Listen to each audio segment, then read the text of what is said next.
किसी की मदद करते हैं, उसका दुःख दूर हो जाता है, तो वो प्रसन्न दिखता है।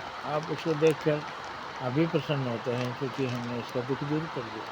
अभी आदमी हमारी वंदना कर रहा है, हमारी प्रशंसा कर रहा है, हमें भगवान कह रहा है। किसी को तकलीफ दी है, वो हमको राक्षस समझ रहा है, हमें बद्दुआएं दे रहा है, हमें क्यों मुश्किल में डाले, हमने आपका क्या बिगाड़ा था।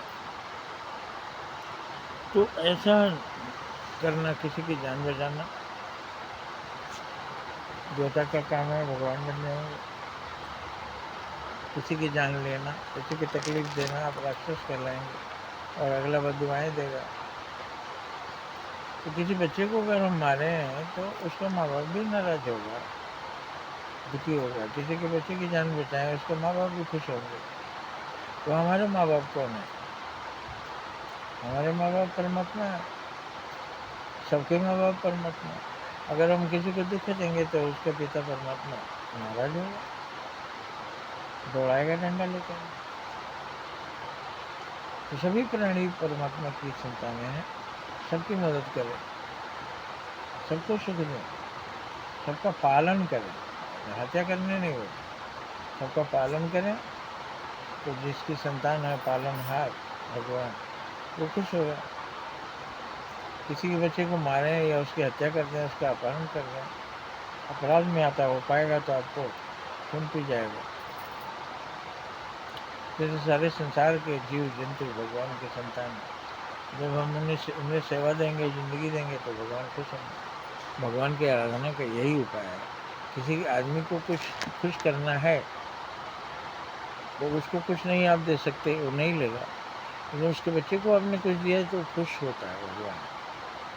इसलिए से भगवान के सारे संतानें, माँ बाप खुश होते हैं बच्चे को कुछ देने से। इस तरह से जब हम किसी को कुछ भी मदद करते हैं तो भगवान खुश होते हैं। तो भगवान को आप नाराज़ करना चाहते हैं कि खुश करना चाहते हैं? तो भगवान को खुश करना चाहते हैं तो उनकी सारी संतानें, सारे जीव जंतु प्राणी, वनस्पति, गरीब अमीर, मनुष्य, जीव जंतु, पशु पक्षी,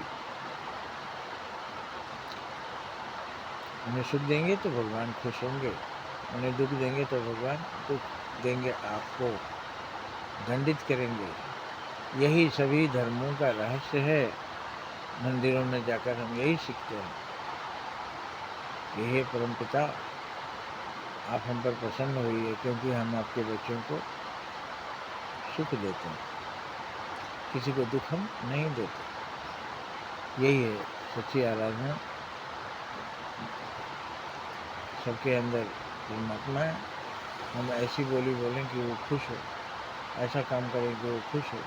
अगर सामने वाला खुश है तो परमात्मा भी खुश है।